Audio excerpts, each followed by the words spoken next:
ఓం శ్రీ గురుభ్యో నమః. సచ్చిదానందరూపాయ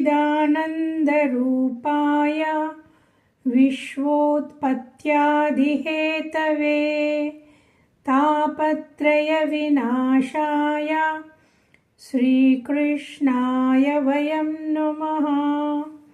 హరి ఓం. ఆత్మస్వరూపులందరికీ నా నమస్కారములు. మనము మొన్నటి క్లాస్లో భక్తి పాత్రలో వెళ్ళకపోతే మనుషులు మాయలో చిక్కుకుపోతారు. మనుషులు మాయలో చిక్కుకుపోయారంటే ఇంకా ఎన్ని పాపాలు చేస్తారో వాళ్ళకే తెలియదు. పాపం చేస్తున్నామని కూడా వాళ్ళకి తెలియదు అన్నమాట. ఈ కాలంలో అందరూ అలాగే ఉంటారు, కలియుగంలో అవన్నీనేమో కుదరదండి, మనం అడ్జస్ట్ అవ్వాలా ఈ కాలానికి తగినట్టుగా అనుకొని చేసేస్తారన్నమాట. చేసేసి ఆ పాపాలు మనల్ని వదలవు. ఏమవుతాయి? మన ప్రాణం పోయాక యమదూతలు యమధర్మరాజు దగ్గర తీసుకెళ్తారు. ఆ యమధర్మరాజు గారి దగ్గర లిస్ట్ ఉంటుంది, మనం ఏమన్నా చేసామో ఏమేమి చేసామో. సో దాని ప్రకారం అన్ని రకాల వేల కొలది నరకాలు ఉన్నాయన్నమాట. ఆ నరకానికి పంపించేస్తారు. సో ఆ విషయమే మాట్లాడుకున్నాము. ఎన్నెన్ని నరకాలు. ఓకే, వింటే భయం వేస్తుంది, కానీ భగవంతుడు చెప్పింది మనము అనుసరించాలా. ఆయన ఎందుకు ఇవన్నీ డిస్క్రైబ్ చేసి చెప్పారు? ఇలాగవుతుంది జాగ్రత్తగా ఉండమని ఎందుకు మనకి చెప్పారు అంటే, మనం తప్పు చేసేసామంటే మనము శిక్ష అనుభవించవలసిందే. అది ఈ లోకంలో తప్పు చేసినా సరే, ఈ లోకంలో వాళ్ళకు కావాలంటే మనం కళ్ళు కప్పేయవచ్చు, కానీ మన రికార్డు దేవుడి దగ్గర ఉంటుందన్నమాట.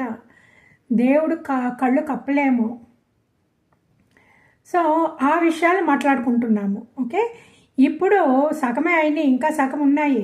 ఏ దానికి అని ఎలాంటి శిక్షలు అనేసి. ఓకే, ఇప్పుడు క్రిమి భోజనం అని ఒకటి ఉన్నదంట, ఒక నరకం. ఆ క్రిమి భోజనంలో ఎవరిని పంపిస్తారంటే అతిథులకి, వయసు అయిపోయిన వాళ్ళకి, చిన్నపిల్లలకి, వాళ్ళ ఆకలితో ఉన్నప్పుడు వాళ్ళకి భోజనం ఫస్ట్ పెట్టకుండా వీళ్ళే తినేస్తారు చూడండి. అలాంటి వాళ్ళని ఒక కూపం ఉన్నదంట. దాంట్లో రకరకాల జంతువులు అది. ఆ తర్వాత ఇంకేమంటే దాంట్లో పడేస్తారు, రైట్. ఇంకొకటి నందసమం అని ఉన్నది. ఆ నందసమంలో ఎలాగంటే మనకి ఎమర్జెన్సీ లేకపోతే కూడా ఆ లోభంతో వేరే వాళ్ళ ధనాన్ని అపహరిస్తారు. అందులో ఎస్పెషల్లీ బ్రాహ్మణుల ధనాన్ని దొంగిలించిన వాళ్ళకి ఏం చేస్తారంటే, అది ఆ నందసమం అన్న నరకంలో ఎలాగుంటుందంటే ఈ చర్మాన్ని పట్టకారులతో ఒలిచేస్తారంట. ఆ దేహాన్ని ఖండాలన్నీ, ఆ మాంసం అంతాని ముక్కలు చేస్తారంట. ఓకే, ఇది ఎవరు చెప్పారు? భగవానుడు వ్యాస మహర్షి రూపంలో. అందువల్ల ఇవన్నీ 100% కరెక్ట్. సో అలాగ చేస్తారంట. మళ్ళా ఇంకొకటి తప్త సూర్మి అని ఉన్నది. ఆ తప్త సూర్మిలో పరస్త్రీ ఆర్ పురుష గమనం, ఈ రేప్స్ అన్నీ ఉన్నాయి చూడండి. అలాంటి పాపుల్ని ఏం చేస్తారంటే ఆ నరకంలోని ఆడ బొమ్మలాగో లేకపోతే మగ బొమ్మలాగో, ఓకే, వీళ్ళు ఎవరిని కష్టపట్టారో ఆ బొమ్మ ఉంటుందంట, ఇనప బొమ్మ, ఫుల్గా అగ్నితో రగిలిపోతూ ఉంటుంది. దాన్ని ఈ పాపుడు వెళ్ళి ఆలింగనం చేసుకోవాలి. ఓకే, అక్కడ వెళ్ళకపోతే బెత్తాలతో కొట్టేస్తారు. అది వేడిగా ఉందని వెనక్కి వస్తూ ఉంటాడు. వీళ్ళు యమకింకర్లు బెత్తాలతో కొట్టి దాని మీద ఆలింగనం చేసుకోవాలా, చేసావు కదా నువ్వు. ఆవిడని అంత కష్టపెట్టావు కదా, చూడు ఎలాగున్నారో చూడు, అనుభవించు అని కొట్టి కొట్టి కొట్టి మొన్న చెప్పాను కదా. ఇక్కడ ఎవరికన్నాని ఈ దేహంలో ఉన్న వాళ్ళకి చెబితే చేస్తే మనం మూర్ఛపోతాము. కానీ అది యాతన శరీరం.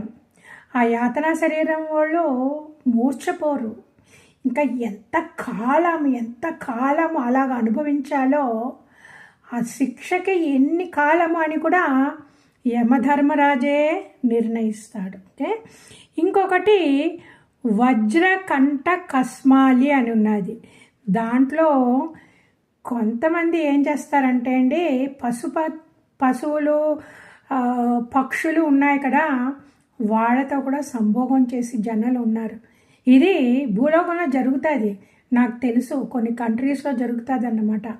ఆ పశువులతోటి పక్షులతోటి సంభోగం చేసేవాడికి ఎర్రగా కాలిన ప్రతిమలను పెట్టేసి ఇలాగే కొడతారు. వీళ్ళు ఏం చేసావో చెయ్యి, దీంతో చెయ్యి అనేసి. ఓకే, ఇంకొక నరకం పేరు వైతరణి నది. ఆ వైతరణి నదిలో ఎవరిని వేస్తారంటే అండి, ప్రభుత్వం అధికారులు. వాళ్ళ పని ఏంటి, ప్రజల్ని చూసుకోవడం అన్నమాట. ప్రజల డబ్బుని దోచుకోవడానికి కాదు, వాళ్ళు ప్రజల డబ్బును దోచుకుంటారు. లేకపోతే రాజుగా ఉండి రాజు తన రెస్పాన్సిబిలిటీ ఫుల్ఫిల్ చేయకపోతే, తర్వాత క్షత్రియుడుగా ఉండి అతనుని నిర్లక్ష్యం చేస్తే ఎంత జనాలు కష్టపడతారు కదా. వాళ్ళని దేనికి పంపిస్తారు అంటే, క్రూరమైన జలచరాలు ఉంటాయంట, దాంట్లో పడేస్తారంట. ఆ క్రూర జలచరాలు ఏం చేస్తాయంటే వీళ్ళని పట్టుకొని పీకుతూ ఉంటాయి. కూరలతోటి ఈ కండల్ని పీకుతూ ఉంటాయన్నమాట. సో అది ఇంకా ఎంతకాలమో చెప్పలేము. డిపెండ్స్ ఆన్ ఎంత పెద్ద ఘోరం చేశారో ఆ యాతని అనుభవించాలన్నమాట. ఇంకొకటి ప్రాణరోధము అనే దాంట్లో ఏముంటుందంటే, ఆ నరకంలో మృగాలను వేటాడతారు చూడండి. అది ఎంటర్టైన్మెంట్ కానీ మృగాలు వేటాడే వాళ్ళే ఉన్నారు. స్పోర్ట్ అన్నమాట అది. అది ఉన్నాయి, చాలా కాలం ఉన్నాయి భూలోకంలో బోల్డ్ పేర్లు. స్పోర్టివ్ హంటింగ్ అంటారు, స్పెషల్ హంటింగ్, స్పోర్టివ్ హంటింగ్. ఆ మృగాలు ఎంత కష్టపడతాయి, ఆ పక్షులు ఎంత కష్టపడతాయి. సో వీళ్ళని ఏం చేస్తారంటే ఆ టైప్ అలా ఒక చోటుకి తీసుకెళ్ళిపోయి ఈ యమభటులు బాణం మీద బాణం వేస్తారంట. అప్పుడు తెలుస్తుంది వాళ్ళకి ఏం చేసాము అనేసి. జ్ఞాపకాలు వస్తాయంట, అయ్యో నేను ఇది చేసాను అనేసి. ఇప్పుడు భగవంతుడు ఇంత కష్టమైన శిక్షని పెట్టేసి ఆ జ్ఞాపకం కూడా ఉంచుతాడు. ఎందుకు అంటే, ఇప్పుడు ఈ శిక్షను అనుభవించేటప్పుడు మన మనసుకి పరివర్తన జరుగుతుందంట. నేను ఇంకా చెయ్యను, నేను తప్పైపోయింది, భగవంతుడా నన్ను రక్షించు, నా తప్పైపోయింది అనేసి రోదన ఎంతో ఏడుస్తాడు. అయితే కూడాని ఆ పరిమితి ఉన్నది, ఇంతకాలము వీడు ఇది అనుభవించాలా అనేసి. అంతకాలం వీడు ఎంత వేరుకున్నా సరే అంతకాలం వాడు అనుభవించవలసిందే అన్నమాట. ఓకే, ఆమె ఆ తర్వాత సారమేయ ధనము అనేసి అదొకటి. అది ఏంటి, వేరే వాళ్ళకి నిప్పు పెట్టేయడం లేదా విషం వేసి చంపేయడము అవన్నీ ఉంటాయి కదా. తర్వాత ఈ బిజినెస్ మెన్ని షాపులన్నీ కొల్లగొట్టేయడము వాళ్ళంతా ఉంటారు కదా. వాళ్ళు ఏం చేస్తారంటే వాళ్ళని వజ్రదంతాలు కలిగిన కుక్కలు ఉన్న కూపంలో పడేస్తారు. ఆ కుక్కలు మొరిగి వాడిని ఒక్కొక్కటి పీకుతూ ఉంటాయన్నమాట. తర్వాత ఇంకొకటి అవిచిరుత అని ఒకటి ఉన్నది. అది ఏంటి, దానంలో తప్పు, నేను ఏమి ఇవ్వకుండానే నేను ఇంత డొనేట్ చేసేసాను అంటారు కదా కొంతమంది, పెద్దగా ప్రగల్భాలు పలకడానికి. వాళ్ళు తప్పుడు సాక్ష్యం చెప్పిన వాళ్ళందరికీ వీళ్ళని తల క్రిందులుగా వేసి కొండపై నుంచి తోసేస్తారంట. సో కొండపై నుంచి తోసేస్తే ఏమవుతుంది, తల బద్దలైపోయి తునకలు అయిపోతుంది. ఓకే, తునకలు అయిపోయాక ఇంకా ఎంత నొప్పి ఉంటుంది చూడండి. మనము తప్పుడు సాక్ష్యం చెప్పేది ఎలాగా, మనం అబద్ధాలు ఎలా చెప్తామో మన మనస్సుతోటి చెప్తాం కదా, ఆ మనసు ఎక్కడున్నది మెయిన్గా ఇక్కడ. సో అందుకే తల బద్దలు కొట్టేస్తున్నాడు అన్నమాట భగవంతుడు ఆ నరకంలో వేసేసి. సో సురాపానము అందరూ తాగకూడదు, బ్రాహ్మణులు తాగకూడదు, క్షత్రియులు తాగకూడదు, వైశ్యులు తాగకూడదు. కానీ ఇవన్నీ తాగారంటే వాళ్ళు వీళ్ళ వక్షస్థలం పైన యమకింకరులు కూర్చొని నోటిలో కరిగిన ఇనుము పోస్తారంట. ఓకే, ఇప్పుడు శూద్రులకి వాళ్ళని ఏం చెయ్యరు భగవంతుడు, ఎందుకంటే ఆ సురాపానం వీళ్ళకి చాలా లోవర్ లెవెల్లో ఉంటారు కదా, వాళ్ళకి ఫైనాన్షియల్ ప్రాబ్లమ్స్ బోల్డ్ ఉంటాయి, ఇమోషనల్ ప్రాబ్లమ్స్ బోల్డ్ ఉంటాయి, ఎవరు చూసినా వాళ్ళని తిట్టడం, చీచి అనడం అవన్నీ ఉంటాయి కదా, వాళ్ళకి చాలా కష్టం, మనసు చాలా కష్టం అవుతుంది. కానీ ఆ కష్టపడుతూనే వాళ్ళు ఇంకా అదే పనికి వెళ్ళాలా, ఆ పనికి వెళ్ళి వాళ్ళు సంపాదించకపోతే వాళ్ళకి తిండి దొరకదన్నమాట. అందువల్ల వాళ్ళు వెళుతూనే ఉంటారు, తిట్టించుకుంటూనే ఉంటారు. ఓకే, దీంట్లోంచి వాళ్ళ మనసు కొంచెం కుదుట పడాలంటే వాళ్ళు సురాపానం తాగారు అంటే, ఆల్కహాల్ తాగారు అంటే వాళ్ళకి అది మర్చిపోతారు, అది మర్చిపోయి ఇంకా మత్తుగా నిద్ర పట్టేస్తుంది అన్నమాట. సో కానీ అది ఎక్కువ అయిపోయినప్పుడు వాళ్ళు రేపింగు అది ఇది అన్నీ చేస్తూ ఉంటారు. కానీ ఆ లెవెల్కి వెళ్లకుండా కొంచెం తాగితే ఇట్ ఈస్ అక్సెప్టబుల్. సో అందువల్ల భగవంతుడు సురాపానము బ్రాహ్మణులకి, క్షత్రియులకి, వైశ్యులకి అస్సలు చేయకూడదు అని చెప్పారన్నమాట. తర్వాత క్షరకర్ద అని ఒకటి ఉన్నది. క్షరకర్ద అంటే ఇది ఎలాగుంటుందంటే నీచ జన్మలో పుట్టినప్పటికీ తానే గొప్ప, ఓకే, నేనే పెద్దవాడిని అనేసి అవమానపరుస్తూ ఉంటారు. ఎక్కడ చదువుకున్న వాళ్ళందరినీ, డిసిప్లిన్డ్గా ఉన్న వాళ్ళందరినీ. అది తెలుస్తుంది కదా ఇప్పుడు మన పాలిటీషియన్స్ దగ్గర ఎంత అవుతుందో, ఇవన్నీ ఇప్పుడు అయ్యేదాన్నే చెప్పింది. సో వాళ్ళని ఏం చేస్తారంటే బెత్తంతో ఎంత ముళ్ళముళ్ళగా ఉండి బెత్తంతో కొడుతూ ఉంటారన్నమాట. దందశోకం అనే నరకం ఎలాగ ఉంటుంది, వాళ్ళ ఎవరిని పంపిస్తారో, కోపిష్టోళ్ళు ఇంకా కోపం వచ్చిందంటే వాళ్ళకి కంట్రోల్ అని లేదండి. వాళ్ళు ఏం చేస్తారో ఏం చెబుతారో కూడా వాళ్ళకి తెలియదు అనమాట. కోపం అనేది అంత డేంజరస్. సో వాళ్ళు ఆ కోపంతో నోటికి వచ్చినట్టు మాట్లాడడం, ఇసిరేయడం, కొట్టేయడం అంతా చేస్తే వాళ్ళని పడగలు, ఓకే, 10 పడగలున్న సర్పాలు ఉండి లోయలో పడేస్తారు. ఆ సర్పాలు ఏం చేస్తాయి, ఇప్పుడు ఎలకని ఎలా తినేస్తాయో అలా తింటాయంట. ఓకే, ఒకసారి తినేసి వదిలేయడం కాదు, తింటూనే ఉంటాయి. వీడు ఎంతమందిని కష్టపెట్టాడో ఈ కోపంతో. కోపం కంట్రోల్ చేయకుండా, కోపం క్యాన్ బి కంట్రోల్డ్, ఆ కంట్రోల్ చేసుకుండి సాధనలన్నీ ఉన్నాయి. కానీ వీడు వెళ్ళరు, అటేపు వెళ్ళరు, ఈ మాయలో పడిపోయి ఇంకా నేనే అనేసి నాకు అది చేశాడు ఇది చేశాడు అని ఇంకా ఆ కోపానికి హద్దు అని ఉండదు, మితిమీరిపోయి వేరే వాళ్ళకి కష్టాలు పెట్టేసి ఇంకా దీంట్లో తగులుకుంటాడు అన్నమాట. తగులుకొని ఈ పావుల చేత కరిపించుకుంటాడు. ఓకే, తర్వాత అవట నిరోధము అని ఒకటి ఉన్నది. దాంట్లో ఏముంటాయి, ఫుల్గా విషవాయువులు ఆ పొగతో ఉంటాయి అన్నమాట, చీకటిగా ఉంటాయి. ఓకే, కొంతమంది ఇప్పుడు చూడండి బంధిస్తారు, ఏంటి కిడ్నాపింగ్, ర్యాన్సమ్కి, నువ్వు ఇంత డబ్బు ఇస్తేనే నేను వదులుతాను అనేసి లాక్కొని వెళ్ళిపోయి బంధిస్తారు కదా, అలాంటి వాళ్ళని అవట నిరోధము అని నరకంలో పెడతారంట. ఓకే, పర్యావర్తము అని ఇంకొక నరకం. ఆ నరకంలో ఏముంటాయంటే క్రూరమైన పక్షులు ఆ కళ్ళగుడ్డుని పీకేస్తూ ఉంటాయంట. అది ఎలాంటి వాళ్ళని పెడతారు?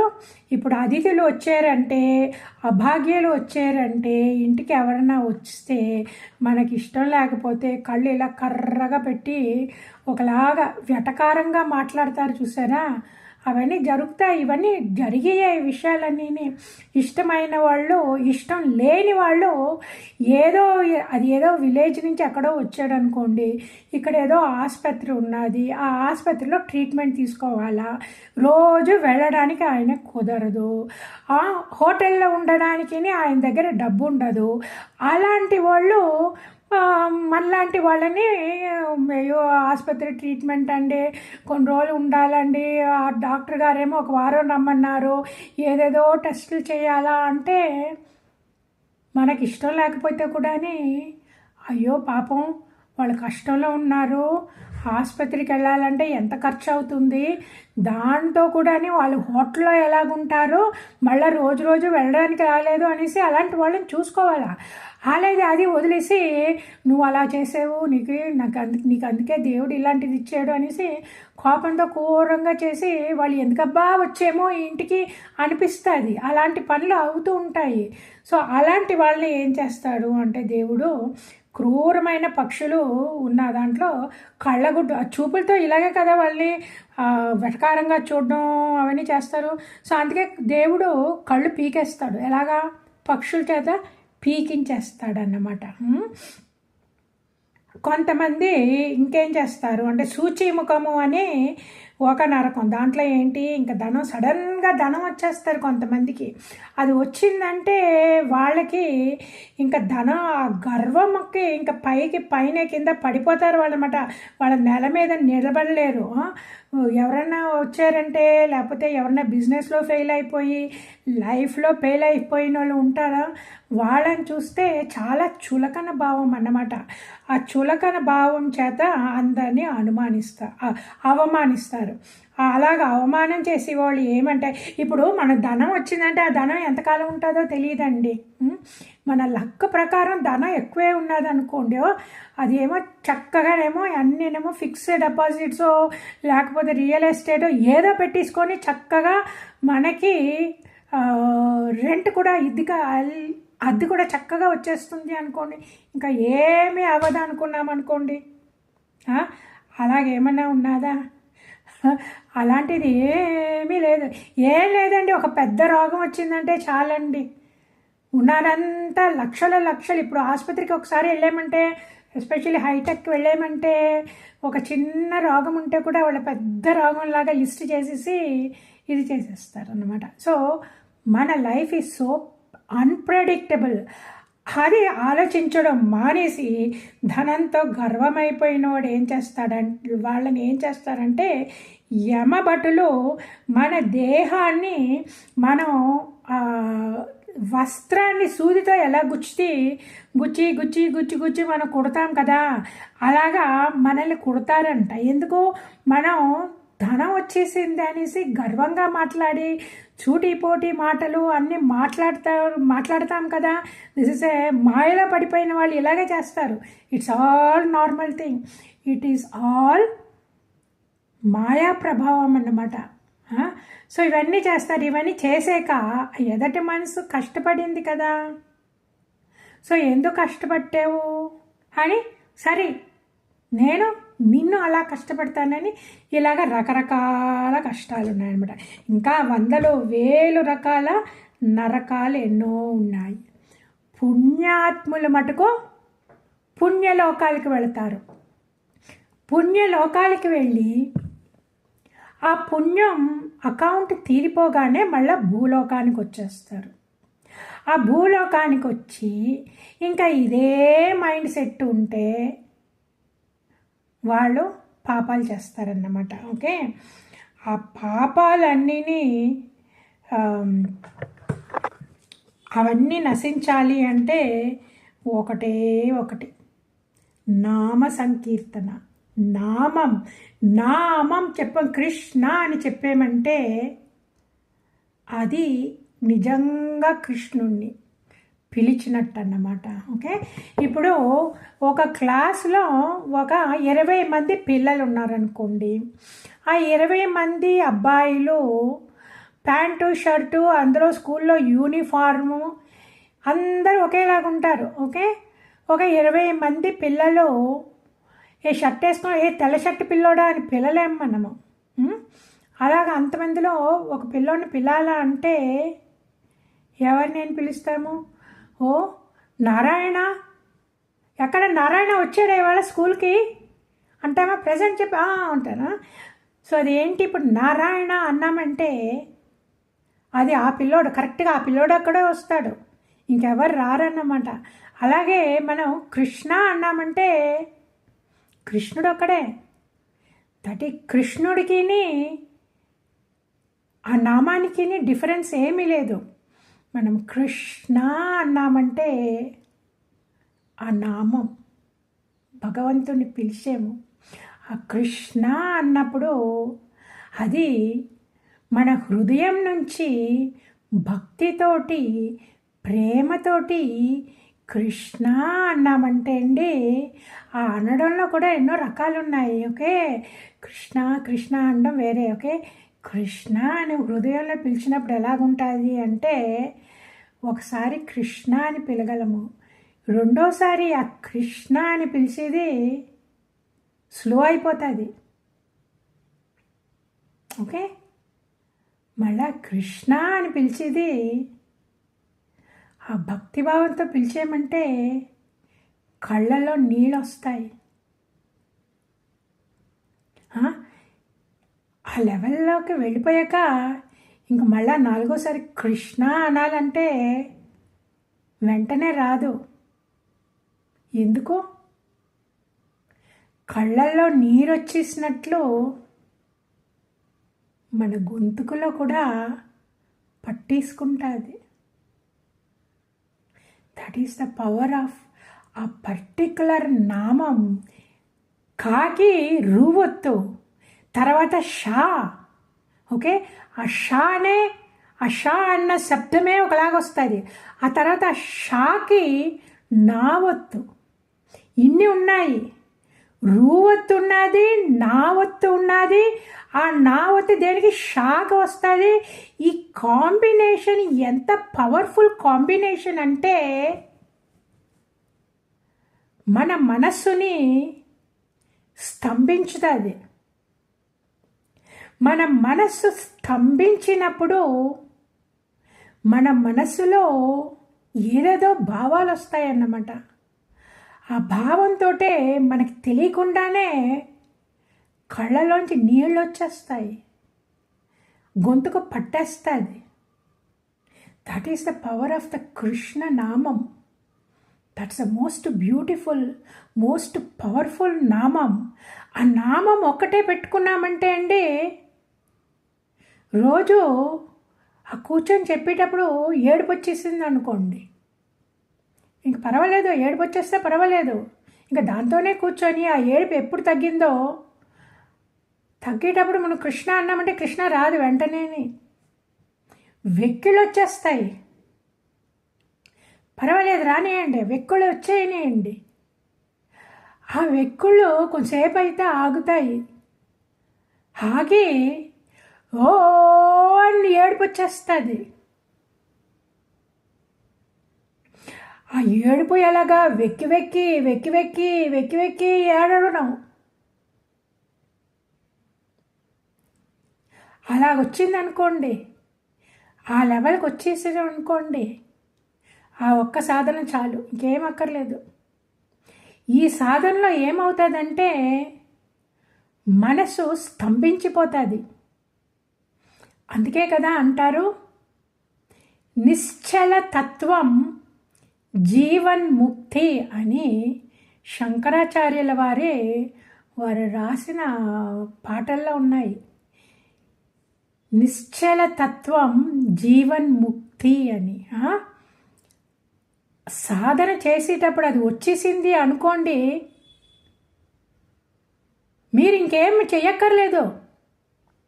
మనసు ఇంక అలాగే పెట్టడానికి కుదిరింది అంటే ఇంకా ఆ సాధన పట్టుకోండి, గట్టిగా పట్టుకోండి. మనసు స్టాప్ అయిపోతుంది. మనసు స్టాప్ అయ్యి కృష్ణుడితోటి మన మనస్సు, మన వాచ, మన మన మాట, మన వాక్కు, మన శరీరం కృష్ణుడికి అర్పణం అయిపోతుంది. అంత పవర్ఫుల్ ఆ నామంలో ఉన్నది. సచ్ ఎ బ్యూటిఫుల్ నామం, సచ్ ఎ పవర్ఫుల్ నామం.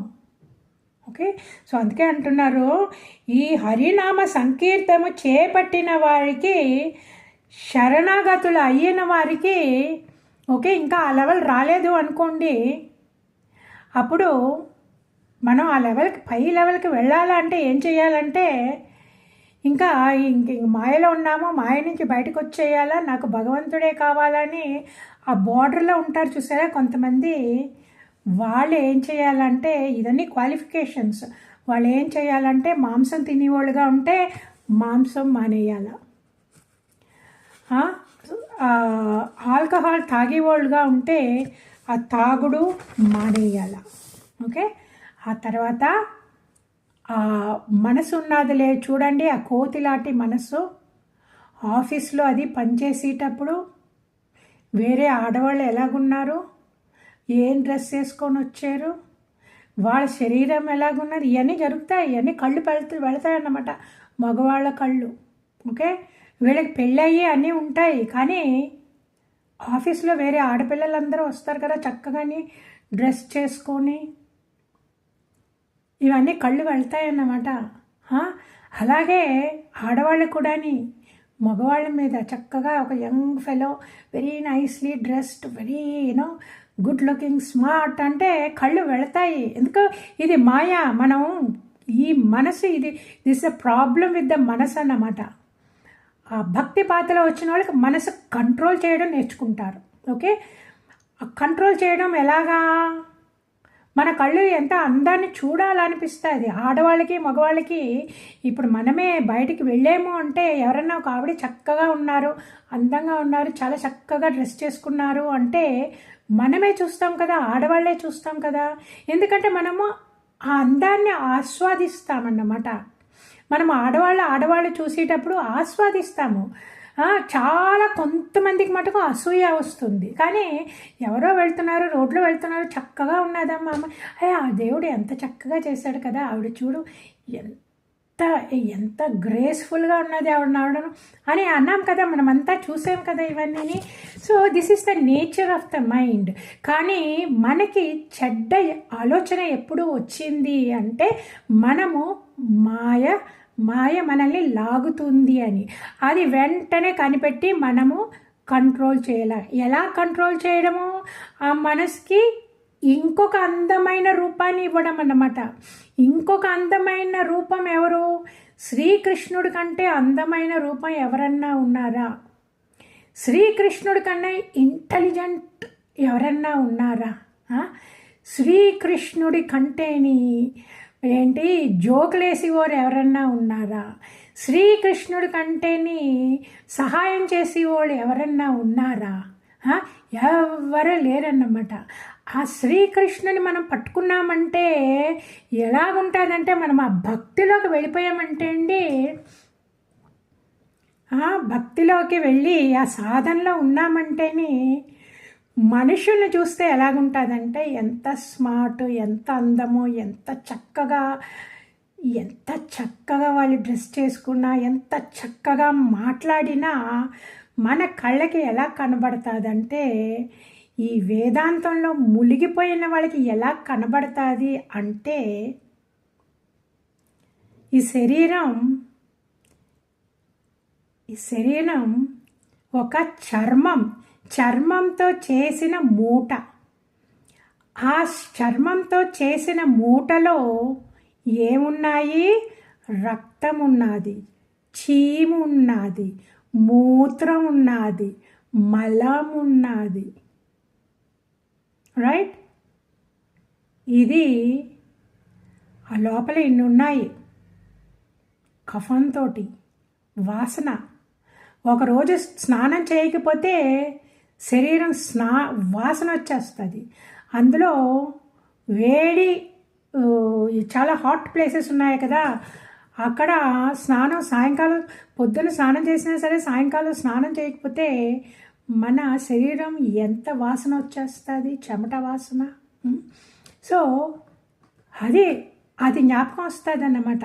సో అది జ్ఞాపకం వచ్చి ఇంకా వాళ్ళకి వేరే వాళ్ళ మీద చెడు భావాలు ఏమీ రావు. ఊరికే ఏం కళ ఎలా కనబడుతుంది అంటే లోపల భగవంతుడు ఆత్మ, ఈ ఆత్మని ఈ శరీరంతో ఈ చర్మతో కప్పబడిన మలమూత్ర చీము నిత్తురుతోటి ఉన్న మూట. ఓకే, అలాగ కనబడుతుంది అన్నమాట. అలా కనబడినప్పుడు ఇప్పుడు మనుషుల్ని చూస్తే అలాగ అనిపిస్తుంది. కానీ స్పిరిచువాలిటీలో ఉన్నప్పుడు కరుణ కూడా ఉన్నది కదా, కృతజ్ఞతా భావం కూడా ఉన్నది కదా, వినయం కూడా ఉన్నది కదా. అంతన్నీ ఉన్న మూలాన్ని మనము వేరే వాళ్ళతోటి చక్కగా మనం ఇంటరాక్ట్ చేస్తాము, ఎవరికైనా హెల్ప్ చేయాలంటే చేస్తాము.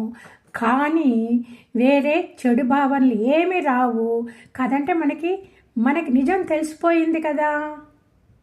ఈ శరీరం వాసన, నోరు తీస్తే వాసన, వాళ్ళకి కాస్త జ్వరం వచ్చిందంటే ఇంక వాళ్ళు స్నానం చేయలేరు, ఆ దగ్గు ఆ కఫం ఎంత వాసన అవన్నీ జ్ఞాపకం వస్తాయి, వెంటనే జ్ఞాపకం వస్తాయి.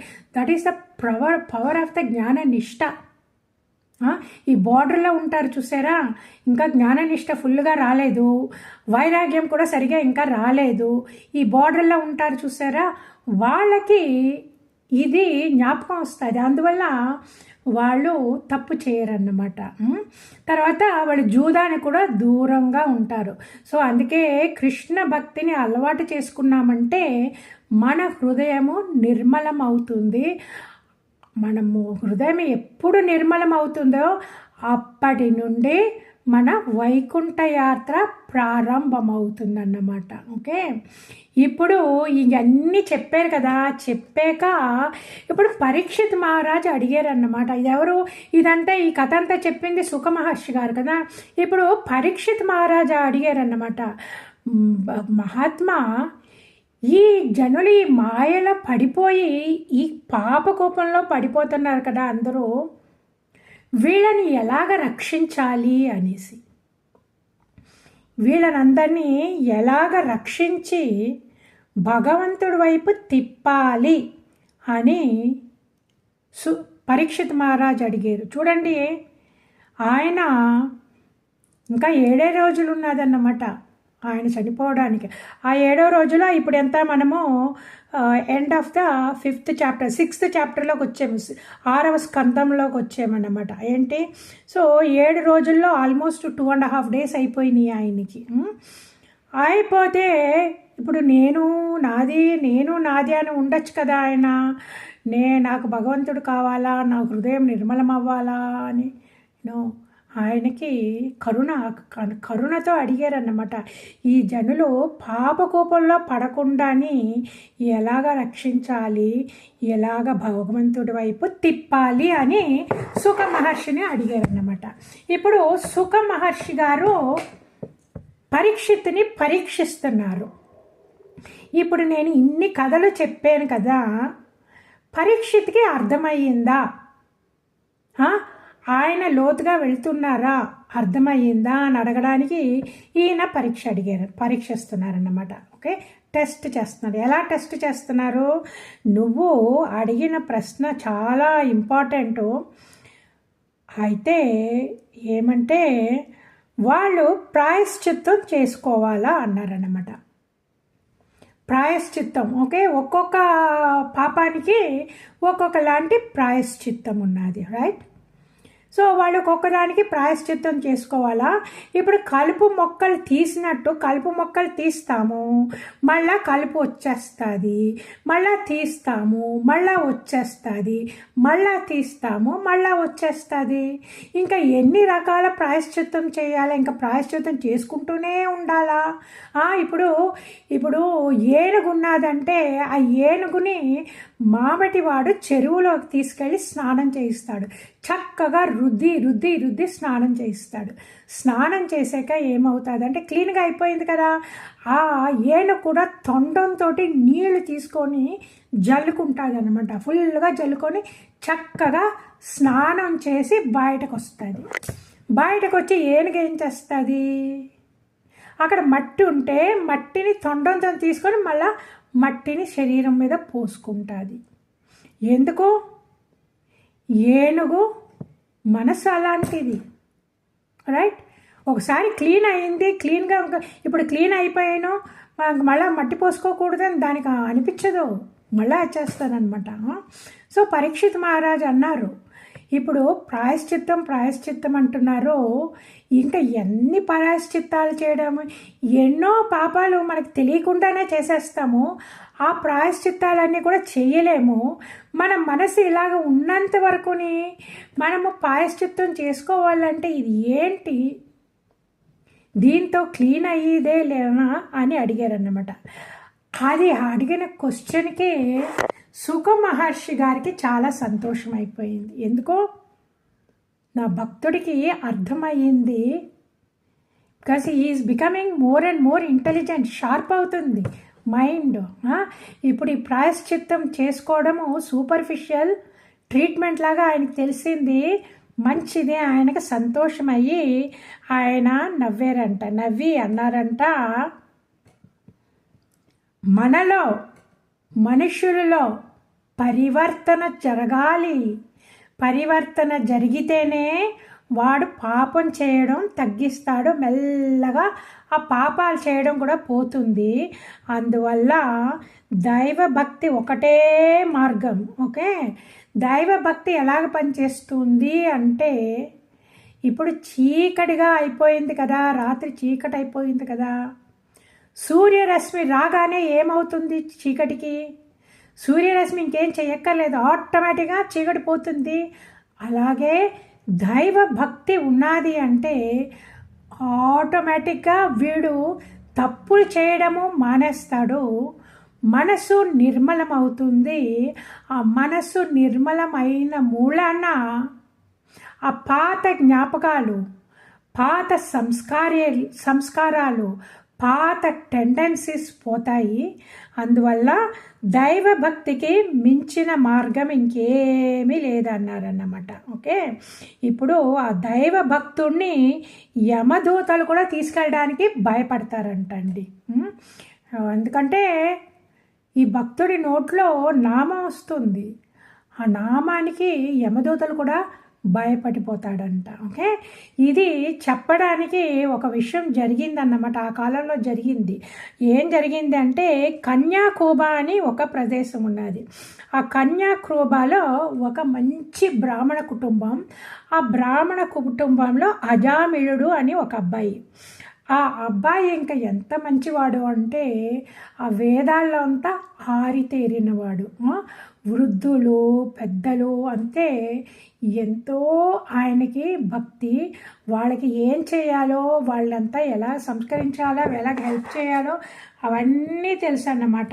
ఏ టైంలో ఏ వ్రతం చేయాలా, వచ్చిన వాళ్ళకి అందరూ ఊర్లో వాళ్ళందరూ వెళ్తారు కదా పురోహితుడిని, మంచి పేరు మంచి టైం ఎప్పుడు, ఈ వ్రతం ఎప్పుడు, ఆ వ్రతం ఎప్పుడు అని అవన్నీ దాంట్లో ఆరితేరిపోయాడు అనమాట. పౌరాహిత్యంలో కూడా ఆయన ఆరితేరిపోయారు.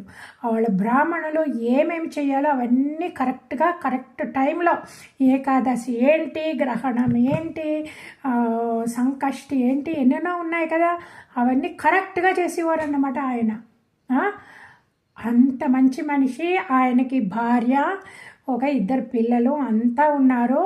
తల్లి తండ్రి సోదరులు, చాలా అన్యోన్యంగా ఉండేది ఆ కుటుంబం. ఓకే, ఆ కుటుంబములో పుట్టిన ఆయన ఒకసారి ఏమైంది అంటే, ఆయన అడవికి వెళ్ళి ఈ పూజలకి యజ్ఞాలకి అన్నీ తెచ్చుకుంటారు కదా, వాళ్ళే ఆ కాలంలో వాళ్ళే వెళ్ళి తెచ్చుకుంటేవారు. సో ఏదో ఒక యజ్ఞం వస్తుంది, స్పెషల్ యజ్ఞం అనేసి ఆయన వెళ్ళారంట. వెళ్ళి ఇంకా లోపలికి వెళ్ళి ఆ మొక్కలు, ఆ కర్రలు అవన్నీ సేకరించుకొని, ఆ పుష్పాలు పళ్ళు అన్నీ సేకరించుకొని వస్తున్నారంట. వచ్చి దోవలో ఏమైందంటే ఆ అడవిలో ఒక మూలలో ఒక వేశ్య, చాలా అందమైన వేశ్య, ఇంక ఎంత అందంగా ఉన్నదో, వివస్త్ర, రైట్. ఆ వేశ్య ఒక శూద్రుడితోటి సంభోగం చేస్తుందంట. ఆ దాంట్లో అది ఎలాగంటే వాడు మత్తెక్కిపోయి నవ్వుతూ ఏదేదో అంటున్నాడంట. ఇంకా ఈవిడి మత్తెక్కిపోయి ఇంకా ఏంటి ఆ మాటలేంటి, సరసాలేంటి, పాటలేంటి, అవన్నీని అజామిళుడు కంట్లో పడిపోయినాయి. ఆయన చూశారు. చూడగానే ఆ మనసుకి it's like A 1000 watts shock, right. ఇది కొన్ని విషయాలు చీకట్లో చెయ్యాలా, తలుపు వెనకాల చెయ్యాలా, ఎవరు లేనప్పుడు, లేకపోతే అందరూ క్వైట్గా అయినప్పుడు చెయ్యాలన్నమాట. ఇది పబ్లిక్లో చేసి పనులు కావు. అది మన భారతదేశంలో మన వేదాలు చెప్పింది. కానీ ఈ కాలంలో ఏమైంది? సినిమాలేంటి, ఇంటర్నెట్ ఏంటి, అందుకే కదా పిల్లలు పాడైపోయేది, చదువులు పాడైపోయేది, ఆ రోడ్లో జరిగి అఘాయత్యాలన్నీ బికాస్ ఆఫ్ ద చూపించేస్తాను. చూపకూడదు ఇలాంటివన్నీ. ఇవన్నీ ప్రాపగేషన్ కోసం, మన పిల్లలు పుట్టడానికని బ్రహ్మదేవుడు సృష్టించాడే కానీ ఎంటర్టైన్మెంట్కి కాదు. ఇది ఇలాగ చేసి ఈ బ్రాహ్మణుడి మనస్సు చంచలమైపోయి చూడండి, అంత హై లెవెల్లో ఉన్నవాడు చంచలమైపోయి ఇంకా ఇంటికి వస్తేనే ఇంక అదే అన్నమాట కళ్ళలో. ఈయనకి భార్య ఉన్నది, అనుకూలవతి అయిన శీలవతి అయిన భార్య ఉన్నది, 2 పిల్లలు ఉన్నారు. కానీ ఆ అజామిళుడి మనసు ఆ సీన్ నుంచి తప్పించుకోలేకపోయింది. ఇంకా అదే తిరుగుతూ ఉన్నదన్నమాట. ఇంకా అదే తిరగటం మూలానే ఆ పౌరాహిత్యంలో కూడా మనసు పెట్టలేకపోయాడు. అవన్నీనేమో నెగ్లెక్ట్ చేసేసాడు అన్నమాట. చేసేసి ఇంకా తట్టుకోలేక, ఈ కామల్ని తట్టుకోలేక వెళ్ళాడు. ఆ వేశ్యని వెతుక్కొని వెళ్ళాడు. వేశ్యకేంటి, ఎవరైనా వచ్చారు అంటే దానికి ఎంటర్టైన్మెంట్, దానికి ఒక బిజినెస్ అన్నమాట, ఇంకేమి లేదు. సో ఆ వేశ్య ఇలాంటి బ్రాహ్మణుడు చక్కగా వేరే ఉన్నాడు ఆయన. So she entertained him. ఇంకా ఆయన దాని మత్తులో పడిపోయాడు అన్నమాట. మత్తులో పడిపోయి ఏమైందంటే ఇప్పుడు ఈ ఈ భూలోకంలో ఈ మైథున సుఖం ఉన్నదంటే, ఈ మైథున సుఖాన్ని ఇట్ ఈస్ లైక్ ఏ బంగారు పంజరం అంట. ఈ బంగారు పంజరాన్ని తప్పించుకోవడం చాలా కష్టం. కానీ అది తప్పించుకున్న మహాత్ములు ఉన్నారే, వాళ్ళు భగవంతుడికి అత్యంత ప్రియమైన వాళ్ళు. ఎందుకు? ఇలాంటి భోగాన్ని, అదో it is a very very powerful instinct. ఆ పవర్ఫుల్ ఇన్స్టింక్ట్ని వాళ్ళు కంట్రోల్ చేసుకొని నా దగ్గరికి వస్తున్నారు అని భగవంతుడికి చాలా ఇష్టమయ్యి, ఆ భగవంతుడు కూడా వాళ్ళకి అనుకూలమైనదే చేస్తాడంట. వాళ్ళ స్పిరిచువల్ ప్రోగ్రెస్ అనుకూలంగానే అవ్వాలనేసి అన్నినీ కరెక్ట్గా చేసి ఆయన వైపు ఫుల్గా తిప్పుకుంటారంట. కానీ ఇక్కడ ఏదో అయ్యి ఏమైందంటే, ఈ అజామిళుడు ఇంకా దానితో పడిపోయి ఏం చేశాడు అంటే, ఇంకా దాన్ని ఇంటికి తీసుకొచ్చేసాడు. ఇంటికి తీసుకొస్తే వాళ్ళ శీలవతి భార్య, వాళ్ళ తల్లి తండ్రి, బ్రదర్స్ వాళ్ళతో ఉంటారా? వాళ్ళు వదిలి వెళ్ళిపోయారు. వదిలి వెళ్ళిపోయాక వీళ్ళు ఏదో ఎంతో కాస్తో కూస్తో ఉన్న భూమి డబ్బులు ఉన్నాయి కదా, అది శుభ్రంగా దీని మీద పెట్టేసాడు. పెట్టేసి డబ్బులు అయిపోయినాయి, పిల్లలు కూడా కనేసాడు. ఇంకా వాళ్ళకి తిండి అవన్నీ చూసుకోవాలి కదా, వాళ్ళ భోజనాలు పోషించడం. ఇప్పుడు పౌరాహిత్యం మర్చిపోయాడు. అందరికీ తెలిసిపోయింది ఈ అజామిలుడు ఇలా దుర్మార్గుడు అయిపోయాడు, వీడిని ఎవరిని పౌరాహిత్యానికి పిలకూడదు అనేసి ఎవరు పిలలేరు, అందరూ వెలివేసేసాడు. వెలివేసేసాక ఇంకా డబ్బులు కావాలి కదా, డబ్బులు కావాలంటే మనుషుడు ఏం చేస్తారు? దొంగతనాలు చేస్తాడు. సో వీడు ఇంకా దొంగతనాలు చేయడం, దోపిడీ చేయడం, తాగడం, ఇదంతా ఈ కంపెనీతోటి ఇంకంతా ఎన్ని చెడ్డ అలవాట్లు ఉన్నాయో అవన్నీ చెడ్డ అలవాట్లన్నీ చేయడం మొదలెట్టాడన్నమాట. మొదలెట్టాక ఇంకా ఆవిడికి పిల్లలంటే పిల్లలు. సో ఇలాగా ఆ వయసు అయిపోయి ముసలిరకం కూడా వచ్చింది. ఆ ముసలిరకంలో కూడా వాడికి ఒక బిడ్డ పుట్టాడనమాట. అప్పుడు కూడా రైట్, అప్పుడు కూడా ఆయనకి అవేమీ తగ్గలేదు. పుట్టాక ఇంకా యాజ్ యూజువల్ చిన్న పిల్లోడు పెట్టుకుని ఉన్నది ఆవిడ. ఆయన యాజ్ యూజువల్ ఏదో దొంగతనాలకో దోపిడికో వెళ్ళాడనమాట. ఆ సమయంలో ఆ ఊరిలో ఒక ఇద్దరు సాధువులు వచ్చారు. సాధువులు వచ్చి నేను ఇక్కడ చూస్తున్నారన్నమాట, ఎక్కడైనా ఒక 2 రోజులు ఉండాలా, వర్షాలు వేరే వస్తున్నాయి అనేసి. సో అడిగితే అక్కడ పిల్లలు ఎవరో ఆడుకుంటున్నారంట, ఇక్కడ మంచి బ్రాహ్మణుల ఇల్లు ఉన్నదా అని అడిగితే ఆ పిల్లలు ఆకతాయితనంగా అడిగారంట, ఇక్కడ అజామిలుడు ఇల్లు ఉన్నాడండి, వాడు శుద్ధ బ్రాహ్మణుడు, వాళ్ళ ఇంటికి వెళ్ళండి అనేసి. సో వాళ్ళు అంటే అప్పుడు ఆ సాధువులు ఇద్దరూ ఆ బ్రాహ్మణుడి ఇంటికి వెళ్ళారంట. వెళితే అజామిలుడి ఇంటికి వెళ్తే ఆవిడ వేశ్య, ఆవిడ ఆ సాధువులు వాళ్ళ ఇంటికడం చూసి ఆవిడ బిత్తరపోయింది. అయ్యో సాధువులు మా ఇంటికి వచ్చేసారు అనేసి వాళ్ళు అనుకున్నారంట ఈవిడ మంచి ఇది అనేసి ఇలాగా ఒక 2 రోజులు బ్రాహ్మణుడి ఇంట్లో ఉండాలని వచ్చాయమ్మా, వర్షం వచ్చింది, వేరే ఊరికి వెళ్ళడం కష్టం, ఇంక 2 రోజులకి మీ ఇంట్లో తలదాచుకుంటామంటే అయ్యో అలాగండి.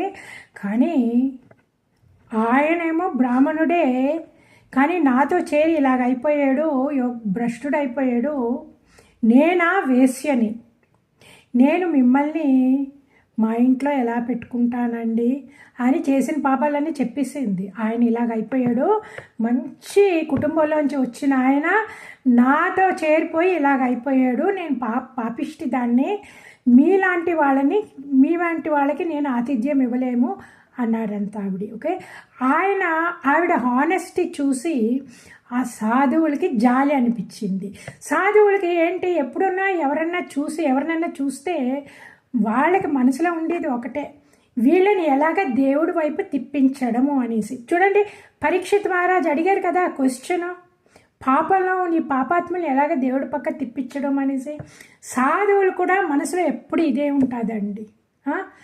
ఇప్పుడు ఆయన వాళ్ళ చిన్న పిల్లోడు అన్నమాట, చిన్న పిల్లోడిని చూసి వాళ్ళు అడిగారంట, ఓ మీ అబ్బాయా పేరు పెట్టారా అన్నారంట. లేదండి ఇంకా పేరు పెట్టలేదు అన్నాడంట. అయితే నేను పెడతాను, మంచి పేరు, చక్కగా ఉన్నాడు, నారాయణ అని పిలండి అన్నారంట. ఓకే, ఇక్కడ చూడండి వాళ్ళ హృదయం చూడండి. వాళ్ళ హృదయంలో ఏంటంటే వీడిని ఎలాగన్నా నామస్మరణ చేయించి వీళ్ళని కూపం నుంచి పైకి లాగాల అనేసి. సో ఆ పిల్లోడికి నారాయణ అని పేరు పెట్టారు. ఓకే, ఇప్పుడు ఆ వేశ్య వాడిని నారాయణ అంటాదా, అజామిలుడు వాడిని నారాయణ అంటాదా? ఇప్పుడు వాళ్ళు ఏంటి, ఆ సాధువులు వాళ్ళకి నామాన్ని ఇచ్చారు కదా, మంత్రాన్ని ఇచ్చినట్టు అయింది కదా. అది సాధువుల మనస్సు అలాగ అనమాట. అందుకే సాధువులు మనకి ఏదైనా చెప్తే మనం వినాలా. ఒక్కొక్కసారి మనకి డైరెక్ట్గా అనిపించదు అనమాట, వాళ్ళ ఐడియా ఏమైనా మనకు అనిపించదు, వీళ్ళు ఎందుకన్నారు అనిపిస్తుంది. ఇప్పుడు మనం చాలా కాలం సాధువులతో ఉన్నాము అంటే ఒకలాంటి రిలేషన్షిప్ అయ్యి ఇదంటే మనకు అర్థం కాదన్నమాట. వాళ్ళు చేసింది చెప్పింది మనకు ఒక్కొక్కసారి అర్థం కాదు, వీళ్ళు ఎందుకు ఇలా చేశారు ఎందుకు ఇలా చేశారు, కానీ దాని వెనకాల గూఢార్థం ఉంటుంది. ఆ గూఢార్థం మన మంచి కోసమే. వాళ్ళు మనల్ని ఎప్పుడు నెగ్లెక్ట్ చేయరు. ఎందుకు వాళ్ళు నెగ్లెక్ట్ చేయరు అంటే మనల్ని కావలసి నెగ్లెక్ట్ చేస్తే ఆ పాపం వాళ్ళకే అంటుకుంటుంది అన్నమాట. అందుకే సన్యాసులకి ఇలా చేసి భావనే ఉండదు. కానీ ఒక్కవేళ చేసేస్తే వాళ్ళ పాపం వస్తుందని వాళ్ళు చాలా కేర్ఫుల్ అన్నమాట. సో వాళ్ళు ఎప్పుడు వాళ్ళ సుహృదంతో వేళ వాళ్ళకి మంచే చెయ్యాలా, వాళ్ళని దేవుడి పక్కే తిప్పాలా అనే వాళ్ళ ప్రతి మాటలో ప్రతి ఇన్స్ట్రక్షన్లో అదే ఉంటుందండి. మనల్ని దేవుడితో ఎలా కలిపేయడము అనేసి అంతే. ఓకే, సో ఇప్పుడు వాళ్ళు అది చేసి ఇంకా వాళ్ళు వెళ్ళిపోయారు. ఆవిడ కాళ్ళ మీద పడ్డాది, ఆవిడని దీవించి వాళ్ళు వెళ్ళిపోయారన్నమాట. ఓకే, ఇప్పుడు వెళ్ళిపోయాక ఏమైంది అంటే అజామిలుడు వచ్చాడు.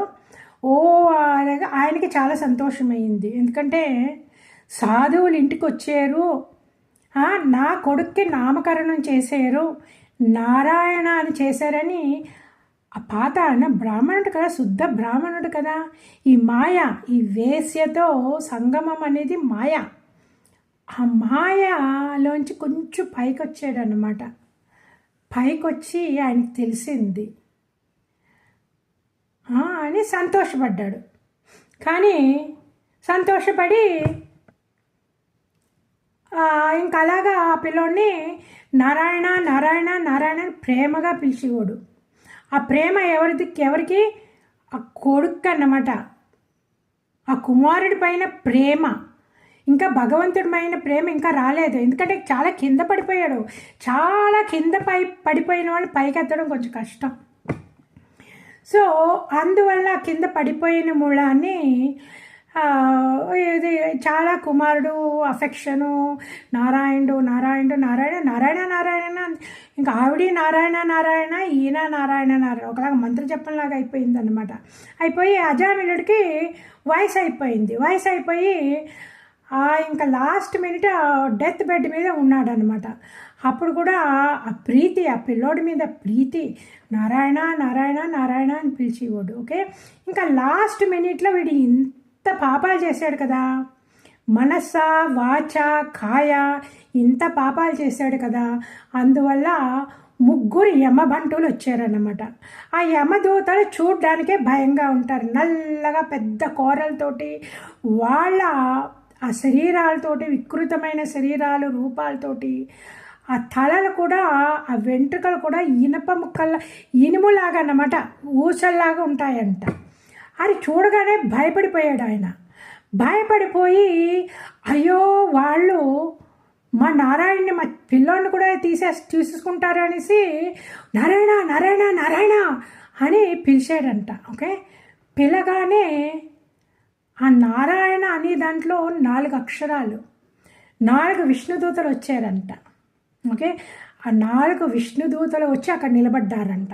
ఆ నిలబడ్డగానే ఆ యమదూతలకి ఆశ్చర్యం అయిపోయింది ఆ అందం చూసి. ఆ విష్ణుదూతలు మహావిష్ణువులాగే ఉంటారంటండి. ఆ అందం ఏంటి, మెరిసిపోవడం ఏంటి, అలంకారం ఏంటి, అలాగే ఉంటారంట. సో వీళ్ళు యమదూతలు ఎవ్వరు ఎప్పుడూనేమో విష్ణుదూతల్ని చూడలేదు, ఆశ్చర్యపోయారు, అంత అందంగా ఉన్నారు వాళ్ళు. చూసాక వీళ్ళు ఇంకా యమపాసం వేసారంట అజామిలుడు మీద. యమపాసం వెయ్యగానే విష్ణుదూతలు ఆపండి అన్నారంట. ఆపండి గట్టిగా అరిచేసరికి యమదూతలు షాక్ అయిపోయారు. యమదూతలను చూస్తే అందరూ భయపడిపోతారు. ఓకే, ఆ తర్వాత ఎవరు ఆపు అన్నవాళ్ళు ఇంతవరకు ఎవరు లేరు. వీళ్ళు వచ్చి మమ్మల్ని అంటున్నారు, వీళ్ళెవరని వాళ్ళు షాక్ అయిపోయారు. అయిపోయి మీరెవరు అలాగనడానికి, మేము యమధర్మరాజు బంటులము, యమధర్మరాజు పంపించారు, ఈయన ఇన్ని పాపాలు చేశారు, మమ్మల్ని తీసుకురామని చెప్పారు, మా డ్యూటీ మేము చేస్తున్నాము, మీరు మధ్యలో రాకండి, కానీ మీరెవరు, మీకేమైనా ధర్మం ఏమైనా తెలుసా మేమేమో మా మా భగ మా యమధర్మరాజు చెప్పిన ప్రకారం చేయడానికి వచ్చే మీరెవరు ఇక్కడ రావడానికి అని. అప్పుడు విష్ణుదూతలు అన్నారంట, మేము మహావిష్ణువు పరిచారికలము, మహావిష్ణువు పంపించారు. ఈయన భక్తుడు, ఈయన మహాభక్తుడు, నారాయణ నారాయణ నారాయణ అని ఎన్నో రోజుల నుంచి నారాయణని జపం చేస్తున్నారు. మీరు తీసుకెళ్ళడానికి వీల్లేదు, పాపాత్ములనే తీసుకెళ్ళాలా? నారాయణ నారాయణ నారాయణ అని ఇప్పుడు చూడండి ఎలాగ అడిలిపోయినట్టు నారాయణ నారాయణ నారాయణ అని మమ్మల్ని పిలిచారు. మేము అందుకే వచ్చాము. మీకు మీరు వాడిని తీసుకెళ్ళడానికి వీల్లేదు, మేము తీసుకెళ్ళనేమో. ఆయన దీనికంటేనేమో సాక్షులు ఉన్నారు అన్నారంట. అంటే అని మళ్ళీ యమదూతలను అడిగారంట, మీకేమో ధర్మం తెలుసు అని వచ్చేసారు, వీడిని పాపం చేశాడని తీసుకోవడానికి. మీకు అసలు ధర్మం అంటే ఏమన్నా తెలుసా? ధర్మము అధర్మము లక్షణాలు ఎలాగుంటాయి చెప్పండి అని విష్ణుదూతలు అడిగారంట. అప్పుడు యమదూతలు అన్నారంట, వేదాలు పఠించని వాళ్ళు ఓకే, పఠించిన వాళ్ళు అధర్ములు, వేదాలు పఠించిన వాళ్ళు ధర్ములు, వేదాల్ని అపహాస్యం చేసిన వాళ్ళు పాపులు. ఓకే, తర్వాత వేదాలు సాక్షాత్తు నారాయణుడే అని మా యమధర్మరాజు గారు చెప్పారు. ఆయన అన్నారు, ఈ శ్రీమన్నారాయణుడే ఈ జగత్తునంతా సృష్టించిందంతా. సూర్యుడు, చంద్రుడు, ఆకాశము, వాయువు, దేవతలు, సంధ్యాకాలము, పగలు, రాత్రి, దిక్కులు, జలం, పృథ్వీ, ఆ పరమాత్ముడే సాక్షాత్తు సాక్షులు. జీవులు ఏం చేస్తున్నారు, ఏమి ఆలోచిస్తున్నారు, ఏం మాట్లాడుతున్నారు, ఏ పని చేస్తున్నారు, ఎవరిని కష్టపడుతున్నారు అని వీళ్ళందరూ సాక్షి. అధర్మపరాయణ్ణి దండన చేయడానికని మా యమధర్మరాజు గారు పంపిస్తారు, నన్ను పంపించారు. అందువల్ల మేము వీని తీసుకోవడానికని వచ్చాము. మా యమధర్మరాజు గారు సాక్షాత్తు బ్రహ్మగారితోటి సమానుడు. ఈ అజామినుడు ప్రాయశ్చిత్తం చేసుకోలేదు, అందువల్ల మేము తీసుకెళ్ళడానికి వచ్చాము అన్నారన్నమాట. అంటే అప్పుడు విష్ణుదూతలు అన్నారంట, ఈయన చేసాడు కానీ ప్రాయశ్చిత్తం కూడా చేసుకున్నాడు కదా. నారాయణ నారాయణ నారాయణ అని నారాయణని పిలిచాడు కదా. సపోజ్ యాక్సిడెంటల్గా ఎవరైనా పడిపోయారు అనుకోండి, లేకపోతే ఏదో రోగంలో కష్టంలో నారాయణ నారాయణ అనుకోండి, ఆ తాగుబోతు కూడా కాలు జారిపోతే నారాయణ నారాయణ అని పిలిచాడు అనుకోండి, ఆ తర్వాత అంత ఆపదలో ఉన్నప్పుడు భయం వేసి నారాయణ అని అడిగాడు అనుకోండి, అప్పుడు ప్రాయశ్చిత్తం అయింది. భగవంతుడి నామానికి అంత పవర్ ఉన్నది. ఒక పెద్ద గడ్డిమోపు దగ్గర, గడ్డిమోపు ఏమో అంత పెద్దది, ఆ అగ్గిపుల్ల ఏమో ఇంతే చిన్నది అనుకుంటారు కదా. ఆ అగ్గిపుల్ల వేయండి, గడ్డిమోపు ఫుల్గా భస్మం అయిపోతుందా లేదా? అలాగా మా నారాయణుడి మంత్రము, మా నారాయణుడి జపం అంత పవర్ఫుల్. ఈయన పాపాలన్నీ పటాపంచులు అయిపోయినాయి, మీరు తీసుకెళ్ళడానికి వీలేదని గట్టిగా అనేసరికి ఆ యమదూతలు పారిపోయారంట. ఎందుకు పారిపోయారు? యమధర్మరాజు చెప్పారు కదా, పవర్ ఆఫ్ నారాయణుడు. ఆయన చెప్పారు, ఎంతో భక్తితో చెప్పాడంట, నారాయణుడే ఈ జగత్తును సృష్టించింది. ఈ జగత్తులో ధర్మం ఏంటి అధర్మం ఏంటి అని చెప్పింది ఆయనే. వేదాలు సృష్టించింది ఆయనే. మనకి భగవంతుడే ఆయన. ఆయన చెప్పిన ప్రకారమే మనము చెయ్యాలా? నన్ను ఈ పాపాత్ముల్ని దండించడానికే నన్ను ఇక్కడ పెట్టారు. అందువల్ల నేను భగవంతుడు చెప్పిన పని చేస్తున్నాను. మీరు నేను చెప్పిన పని మీరు చెయ్యాలా? మీరు చేశారు అంటే మనము భగవంతుడి ఆజ్ఞని అనుసరించుతున్నాము అని చెప్పారు. అందువల్ల మేము వెళ్ళిపోతాము అని వెళ్ళిపోయారంట. చూడండి, ఆ యమదూతలు కూడా భగవంతుడు ఇలా చెప్పారు, భగవంతుడే మనల్ని అపాయింట్ చేశారు ఈ పని చేయడానికి అని యమధర్మరాజు గారు చెప్పగానే చూడండి వాళ్ళు ఎంత భక్తితో, వాళ్ళు యమధర్మరాజుకి భక్తుడు అన్నమాట, భక్తులు. ఓకే, యమధర్మరాజు ఏమో భగవంతుడికి భక్తుడు. సో ఇప్పుడు ప్రపంచంలో ఏమి జరిగినా సరే ఇవన్నీ భగవంతుడు చేసిన ప్రకారమే, నిర్ణయించిన ప్రకారమే జరుగుతున్నది. మనము ఏదో తెలియకుండా ఏదేదో తప్పులు చేసాము జీవితంలో. దీనికి రాకముందు ఎన్నో తప్పులు చేసాము, ఎన్నోసార్లు మనకు తప్పులు చేసామని కూడా మనకు తెలియదు అన్నమాట. అలాగా మనం చేసేసాము, రైట్?